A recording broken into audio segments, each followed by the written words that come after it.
All right, for those of you who don't know this yet, this is Chris's first day back to work. In what, 3 months? 3 months. We have missed you, my friend. Great when the alarm went off this morning. Forgot how much I missed that. Forgot that 1:30 wake-up call, huh? Well, a few months ago, Chris made a very difficult decision. You decided to amputate your leg. Years of pain, and like that was the only choice. Yeah, you had a long road to get to this point, and we want to share with you a little bit of Chris's journey. Take a look. Growing up in Armour, South Dakota, like most kids, Chris loved sports. But years of sprains and strains started to take a toll. I basically had all my years of growing up until I was done playing college basketball. I was injuring my ankle. When Chris was done playing sports, he started having surgeries. His first was in 1998. And I thought, well, let's do this. Let's get on the road to recovery. And it just didn't get a whole lot better. So then I had another surgery. And then I had another surgery. And then I had another surgery. And just kind of hoping that one of those surgeries was going to be the thing that was going to make me all great again. And it just never did. Over the next 20 years, Chris would undergo 10 ankle surgeries. Did you ever get any relief from any of the surgeries you had? Honestly, no. His family has been by his side every step of the way. Hi. Okay, we're almost done. We got one more question. Chris has been married to his wife, Kate, for 17 years. We've never known him not to have ankle problems. His son, Dakota, now 12, and Delaney, who's 10, have never had a dad who could run or play tag with them. In most of their family pictures, Dad's on crutches or in a scooter. There's a picture of Dakota when he's probably 3 or 4 years old, and he's got like a fake cast on his leg. Because he wanted to look like Daddy. That's all he knew. The kids have literally grown up in hospital rooms as Dad was preparing for surgery after surgery after surgery. In 2015, Chris, at 40 years old, took the biggest surgical risk yet. He had his ankle replaced, but after a follow-up surgery last summer, it got infected. Chris was faced with an unimaginable decision. To me, the amputation was the best of all remaining bad options. Like, I did everything I could to save the foot. I mean, you were sitting right there next to me for all of that. And every one of those decisions that came up, I feel like I gave it everything I could to try to save the foot. But at the end of the day, I tried really hard. It didn't work. I don't think the amputation is going to be the worst thing in the world. In fact, it could, in some ways, be beneficial for me. So let's just do it. So on the morning of December 4th, Chris embarked on what would be a life-changing surgery. He had his left leg amputated just below the knee. I'm just so proud of him. And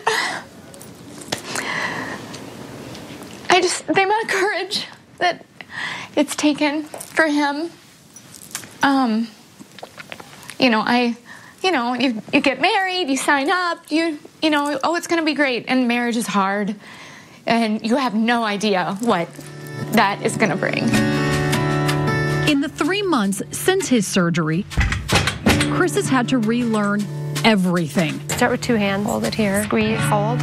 So several days a week, he meets with his physical therapist, Sally Orborski, at NovaCare. Trace the flowers. They have spent hours getting Chris to stand and balance on his prosthetic. See, it's funny how one moment I feel like I'm ready to start walking tomorrow, and like that, you had to help me get off a little tiny piece of foam. That's how I realize how much more I've got to come yet. Does it feel okay? Uh-huh. Sally says that if all Chris wants to do is walk again, he'll be there in 4 to 6 weeks. Are you going to be able to make me dunk again? Well, okay. I don't have the fairy godmother wand. But dunking, not just walking, is Chris's goal. He's not there yet. He's still dealing with nerve pain and phantom pain. When it was cold outside, my left ankle felt like I was standing in the snow, and I don't have any toes. But it's a different discomfort than he's lived with for the last 20 years, and he knows that this was the right choice for him. I want to be going faster. I want to be walking already. I don't want to be using a cane. I want to go. But that's just impatience, and it's going to have to, I got to be more patient. Okay. So Chris puts one foot in front of the other. Let your arms go to help you. Taking steps toward living a pain-free, joy-filled life. My family was the reason I did this, and I wanted to be able to enjoy an active lifestyle with them and keep doing things with them that we like to do.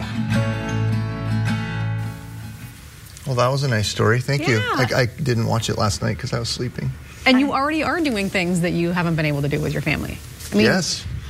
We were out and about all day yesterday. I walked around without a crutch for a cane for a good part of the day. I feel like a week after your surgery, you were ready to come back to work. Like in your mind, because I hear you saying, I'm ready. Well, I really wanted to come back if the Vikings made the Super Bowl. And I tried, and my body just kind of told me I wasn't ready yet, even though everyone else told me I wasn't ready yet. And then the Vikings, so I'm going to blame them, actually, or I would have been back earlier. Everyone's blaming the Vikings, so just, you know. Well, I know you, and you wanted to be here more than anybody else. You don't like being out of work. I mean, you don't like being home and away from everybody. Not that we're great, but I mean, you don't like... I spend more time with you guys than my well, that's what I was going to say. Family. So I know you wanted to be here more than anybody else, so I think that says a lot for you. I just can't believe your family. I mean, all that they've been through with all of this, and like to see your wife, and she's so impressed by you and your kids. I can't talk about that part, or I'm going to start. I'm going to get upset. She's amazing. Talk about some of the challenges, because we talked a little bit about the recovery, but you have different challenges. Getting dressed is a drag, because you got to like put your leg through your pants first. And you're sitting down. And you're sitting down and showering and all that. So last week I had zippers put in. Did you really? I had zippers put in. Hey. In all my pants. That is so cool. And this morning I got dressed. It was like, boom, it was awesome. Snap. Yeah. Wow. So like tearaway pants like the basketball that used to have. With like the little buttons on the side. What's those for you? What's Where do that? you go to have those zippers? I talked to a tailor about it. So that is fantastic. Yeah, so I might be taking my pants off all morning long from here on out.